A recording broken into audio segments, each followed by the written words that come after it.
প্ৰত্যেকখন গাঁৱত আমি একোখন খেলপথাৰ প্ৰত্যেকখন গাঁৱৰ যোগ্যতা অনুসৰি কোনোবাই দুগ্ধ উৎপাদন কোনোবাই মাছ উৎপাদন কোনোবাই তাত নানা ধৰণৰ ৰবি শস্য শালি খেতি কোনোবাই তাত নানা ধৰণে যুৱ শক্তিৰ দক্ষতা বিকাশ ঘটাবৰ নিমিত্তে এনেধৰণে কাৰ্যসূচীবিলাকত বিশেষ সুবিধা লাভ কৰিবলৈ সক্ষম হ'ব অৰ্থাৎ এখন গাঁৱৰ চহকী কৰাৰ বাবে চৰকাৰৰ তৰফৰ পৰা যেনে ধৰণৰ সহযোগিতাৰ প্ৰয়োজন বিজ্ঞানৰ প্ৰযুক্তিবিদ্যাৰ লগতে জৈৱিক দিশত আমাৰ খেতিয়কসকলৰ উৎপাদন শক্তি বৃদ্ধি কৰি উপাৰ্জনৰ মাত্ৰা বঢ়াবৰ বাবে যিমানখিনি আমাৰ তৰফৰ পৰা দৃঢ়তাৰে পদক্ষেপ লোৱাৰ প্ৰয়োজনীয়তা আছে সেই পদক্ষেপ লোৱা হ'ব গতিকে আগন্তুক দিনত আপোনালোকে এই টকা পইচাবিলাক আপোনালোকে নিজ নিজ গাঁৱত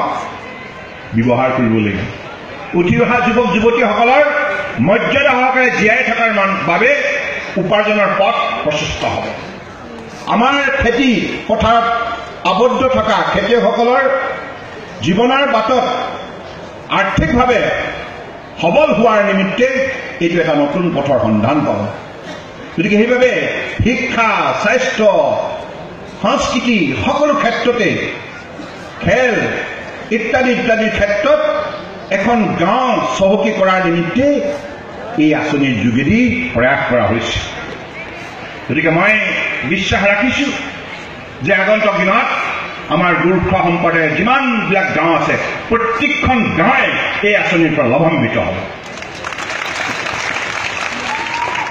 আমি গাঁৱে গাঁৱে একোটা সংঘ হ'ব যি সংঘত যুৱক যুৱতীসকলে ডিজিটেল কানেক্টিভিটি ডেভেলপ কৰাৰ উপৰিও সেই সংঘতে যুৱ বিকাশ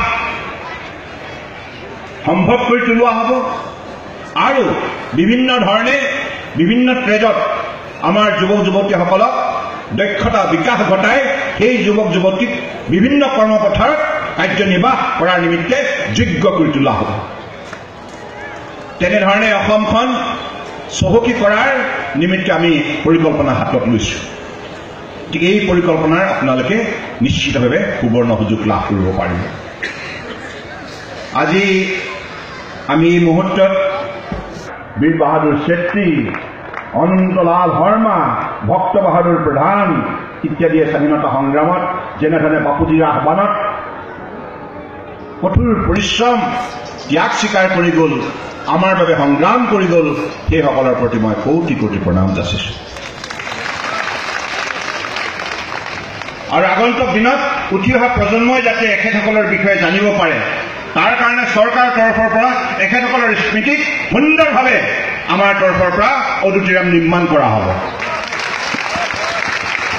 কাৰণ আজিৰ তাৰিখত দলবীৰ সিং লোহাৰক আমি কিয় স্মৰণ কৰিব লাগে তেখেতৰ আমাৰ জাতীয় জীৱনত জাতীয় সংগ্ৰামত কেনেধৰণৰ অৱদান আছিল এই কথা আজি এইখন সভাত বহি থকা ছাত্ৰ ছাত্ৰীসকলে যদি অনুধাৱন কৰিব নোৱাৰে তেতিয়াহ'লে আমাৰ উপৰি পুৰুষক অন্যায় কৰা হ'ব আমাৰ জাতিটোক অন্যায় কৰা হ'ব গতিকে সেইবাবে যি জাতিয়ে অতীতৰ বীৰ বীৰংগনাসকলক শ্ৰদ্ধাঞ্জলি জনাই তেখেতসকলৰ উল্লেখযোগ্য অৱদানসমূহক স্মৰণ কৰি ভৱিষ্যত গঢ় দিয়াৰ নিমিত্তে বৰ্তমান কঠোৰ পৰিশ্ৰমত মগ্ন হয় এই জাতিয়ে বিশ্বৰ শ্ৰেষ্ঠ জাতি হিচাপে প্ৰতিষ্ঠা লাভ কৰিব পাৰে গতিকে আমিও গোৰ্খাসকলেও আমি তেনেধৰণে অসমীয়া জাতিক শক্তিশালী কৰাৰ কামত আত্মনিয়োগ কৰিব লাগিব আজি আৰপি দায়ে কোৱাৰ দৰে আগন্তুক দিনত অসমখন বিদেশীমুক্ত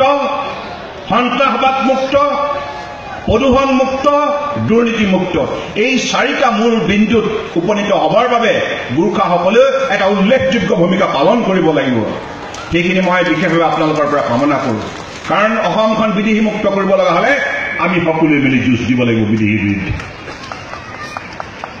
আমাৰ অসম আমাৰ মাটি আমাৰ অধিকাৰ এই কথাকেইটা কৰ্মপথাৰত সাব্যস্ত কৰিবৰ নিমিত্তে আমি একেলগে কাম কৰাৰ মানসিকতাৰে আগবাঢ়িব লাগিব গতিকে আপোনালোকে কোনো যুক্তিকেই অসমৰ ৰোগত শংকিত হোৱাৰ প্ৰশ্ন উঠিব নোৱাৰে এনআৰচি ক্ষেত্ৰত বিভিন্ন সময়ত বিভিন্ন ধৰণৰ প্ৰশ্ন বিভিন্ন ধৰণে উপস্থাপন কৰা হৈছে যদিও মই আপোনালোকক আজি বিশ্বাস দিছোঁ, আপোনালোক যদি অসমীয়া সন্তান হয়, অসমৰ বুকুতে সংগীত হয়, তেতিয়াহ'লে অসমীয়ানো কোন?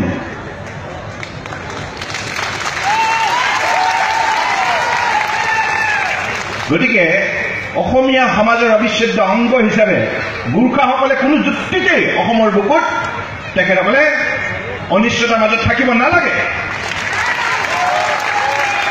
আপোনালোকৰ নিৰাপত্তা আমাৰ দায়িত্ব আৰু ধৰ্ম।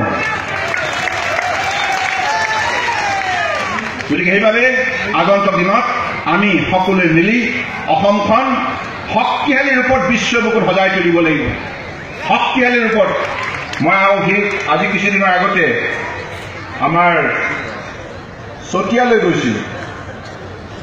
চতিয়ালৈ গৈ এগৰাকী মহান ব্যক্তিৰ স্মৃতিত এটা প্ৰতিমূৰ্তি উন্মোচন কৰিলোঁ। সেইগৰাকী মহান ব্যক্তি প্ৰভুৰাম কাৰ্কি। তেখেতৰ বিষয়ে মই আগতে অধ্যয়ন কৰা নাছিলোঁ, কিন্তু তেতিয়া তাত গৈ পেলাই যেতিয়া গম পালোঁ এইগৰাকী মহান ব্যক্তিয়ে দৰং কলেজ প্ৰতিষ্ঠা কৰাৰ সময়ত পইচা পাতিৰ প্ৰয়োজন হৈছিল। সেই সময়ত যাতায়াত ব্যৱস্থা নাছিল।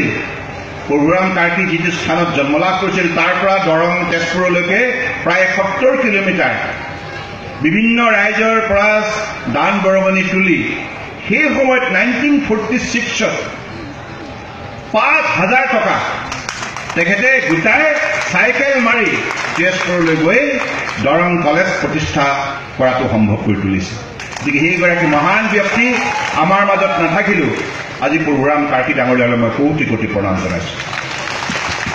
গতিকে এইগৰাকী মহান ব্যক্তিক আমি জীয়াই ৰাখিব লাগিব। গোৰ্খা ছাত্ৰ সন্থাই মই ভাবোঁ আমাৰ যিমান অসমীয়া গোৰ্খা সম্প্ৰদায়ৰ প্ৰবাদ পুৰুষ আছে সকলোৰে বিষয়ে সুকীয়াকৈ এনেধৰণৰ সভা সমিতি পাতি দিনজোৰা কাৰ্যসূচী লৈ তেখেতসকলৰ বিষয়ে আমাৰ মাজত আলাপ আলোচনা হোৱা উচিত। অসম চৰকাৰৰ তৰফৰ পৰাও এনেধৰণৰ প্ৰবাদ পুৰুষৰ বিষয়ে আমি স্মৃতি চিৰজীৱিত কৰিবৰ কাৰণে আমাৰ তৰফৰ পৰা পদক্ষেপ লোৱা হ'ব। ছবিলাল উপাধ্যায়, বিষ্ণুলাল উপাধ্যায় মহান ব্যক্তিসকলৰ বিষয়ে আমি বহু কাম কৰিব লগা আছে। গতিকে মই বিশ্বাস ৰাখিছোঁ সদৌ অসম গোৰ্খা ছাত্ৰ সন্থাৰ উদ্যোগত আমাৰ গাঁৱে গাঁৱে শিক্ষাৰ ক্ষেত্ৰত উঠি অহা প্ৰজন্মক বিশেষভাৱে সচেতন কৰি তুলিবৰ নিমিত্তে তেখেতসকলৰ তৰফৰ পৰা উদ্যোগ লোৱা হ'ব। আৰু আমি যিহেতুকে সকলোৱে জানো শিক্ষাৰ যোগেদিহে আমাৰ ভৱিষ্যত গঢ় দিব লাগিব, শিক্ষাৰ যোগেদি জ্ঞান বুটলিব লাগিব। Knowledge is power. আৰু আমি সকলোৱে ক্ষমতাশালী ব্যক্তি হিচাপে জীৱনৰ বাটত প্ৰতিষ্ঠা লাভ কৰিব বিচাৰোঁ। আমি যদি ক্ষমতাশালী হ'ব বিচাৰোঁ, গোৰ্খা জাতি যদি বিশ্বৰ আটাইতকৈ ক্ষমতাশালী জাতি হিচাপে প্ৰতিষ্ঠা লাভ কৰিব বিচাৰে, অসমীয়া জাতি যদি বিচাৰে, তেতিয়াহ'লে নিশ্চিতভাৱে আমি অধ্যয়ন কৰিব লাগিব, কঠোৰ পৰিশ্ৰম কৰি অধ্যয়ন কৰি জ্ঞান বুটলিব লাগিব আৰু আমি বিশ্বৰ শ্ৰেষ্ঠ জাতি হিচাপে নিজক প্ৰতিষ্ঠা কৰিব লাগিব। আজি পৃথিৱীৰ বুকুত প্ৰতিযোগিতা আৰম্ভ হৈছে। এই বিজ্ঞানৰ যুগত প্ৰতিযোগিতাৰ পৃথিৱীত আমাৰ শ্ৰেষ্ঠতা প্ৰদৰ্শন কৰিবৰ বাবে এই প্ৰতিযোগিতা আমি অংশগ্ৰহণ কৰিব লাগিব। আৰু আমি এই কথা প্ৰমাণ স্বৰ্গদেউ চাওলুং চুকাফাৰ আদৰ্শৰে আমি আমাৰ আগন্তুক দিনত আমাৰ ভৱিষ্যত গঢ় দিব লাগিব। আমি এই কথা ভাৰতবৰ্ষৰ বুকুত প্ৰমাণ কৰিব লাগিব যে আমি শান্তিপ্ৰিয়, আমি সমন্বয়ত বিশ্বাস কৰোঁ, ভাতৃত্ববোধ গঢ় দিয়াৰ ক্ষেত্ৰত আমি আগ্ৰহী। যাৰ মাজত সমন্বয় আছে সিয়ে হৈছে শক্তিশালী। যে আমাৰ মাজত যদি সমন্বয় থাকে, ভাতৃত্ববোধ থাকে, তেতিয়াহ'লে ভাৰতবৰ্ষৰ বুকুত আটাইতকৈ অসমীয়া জাতি শক্তিশালী জাতি হিচাপে প্ৰতিপন্ন হ'ব। গতিকে সেই লক্ষ্যৰে আমি জাতিটোক আগুৱাই নিব লাগিব। সদৌ অসম গোৰ্খা ছাত্ৰ সন্থাৰ ইয়াত গুৰু দায়িত্ব আছে। সদৌ অসম ছাত্ৰ সন্থা, সদৌ অসম গোৰ্খা ছাত্ৰ সন্থাৰ পৰা আৰম্ভ কৰি যিমানবিলাক আমাৰ জনগোষ্ঠীয় সংগঠন আছে, জাতীয় সংগঠন আছে, সকলোৱে একাকাৰ হৈ নিশ্চিতভাৱে আগন্তুক দিনত এই বৃহত্তৰ অসমীয়া জাতিটোৰ মাজত মৰম চেনেহ মিলাপ্ৰীতি আমি বৃদ্ধি কৰিব লাগিব। কাৰণ সমন্বয়ৰ মাজেদিহে শান্তি আহিব আৰু শান্তিৰ বাতাবৰণতে খেতিয়কে কঠোৰ পৰিশ্ৰম কৰিব পাৰিব, ছাত্ৰ ছাত্ৰীসকলে অধ্যয়নমগ্ন হ'ব পাৰিব আৰু তেতিয়াহে আমি বিভিন্ন কৰ্মপথাৰ অগ্ৰগতি লাভ কৰিবলৈ সক্ষম হ'ম। গতিকে আজি শুভক্ষণত মই বিশেষকৈ সদৌ অসম গোৰ্খা ছাত্ৰ সন্থাই মোক গুৱাহাটীৰ মাছমজিয়াত তেখেতসকলৰ গৃহ নিৰ্মাণ কৰিবৰ বাবে অতিথিশালা নিৰ্মাণ কৰিবৰ বাবে এডোখৰ মাটিৰ কথা কৈছিল। মই কৈছোঁ আপোনালোকে মাটি বিচাৰিলে মই অনুমোদন দিম।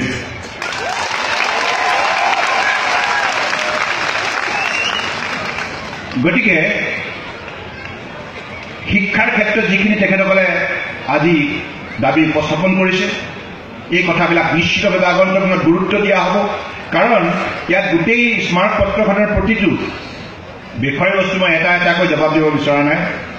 যিহেতুকে আপোনালোকে আমাক মুখ্যমন্ত্ৰী পাতিছে, আমাৰ চৰকাৰ গঠন প্ৰক্ৰিয়াত আপোনালোকৰ উল্লেখযোগ্য অৱদান আছে, বহু কষ্ট স্বীকাৰ কৰিছে, বোকা পানী গছকি আপোনালোকে আমাৰ হৈ পেলাই ৰাইজক কৈছে পৰিৱৰ্তন লাগে, পৰিৱৰ্তন লাগে। পৰিৱৰ্তন তেতিয়াই আহিব যেতিয়া সকলোৰে মুখত হাঁহি আহিব, নহয়? গতিকে হাঁহি আনিব লগা হ'লে, হাঁহি বিৰিঙাব লগা হ'লে সকলোৰে হৈ কাম কৰিব লাগিব। গোৰ্খা জাতিৰ মুখমণ্ডলত হাঁহি বিৰিঙাব লগা হ'লে গোৰ্খা জাতিয়ে ভবাৰ দৰে আমি কাম কৰিব লাগিব, পদক্ষেপ ল'বলৈ। গতিকে সেইবাবে সামগ্ৰিকভাৱে বৃহত্তৰ অসমীয়া জাতিৰ উন্নয়নৰ ক্ষেত্ৰত আপোনালোকে অগ্ৰণী ভূমিকা পালন কৰি আহিছে। আৰু অসমৰ বুকুলৈ যেতিয়াই বিপদ আহিছে, অসমীয়া জাতীয় জীৱনলৈ যেতিয়া সংকট আহিছে, তেতিয়াই গোৰ্খাসকলে বীৰৰূপে অসমীয়া জাতিৰ নিৰাপত্তাৰ বাবে দৃঢ়তাৰে যুঁজ দিছে। গতিকে সেইবাবে মই এটি কথা কেৱল কওঁ, আপোনালোকে কোনো যুক্তিতে শংকিত নহ'ব।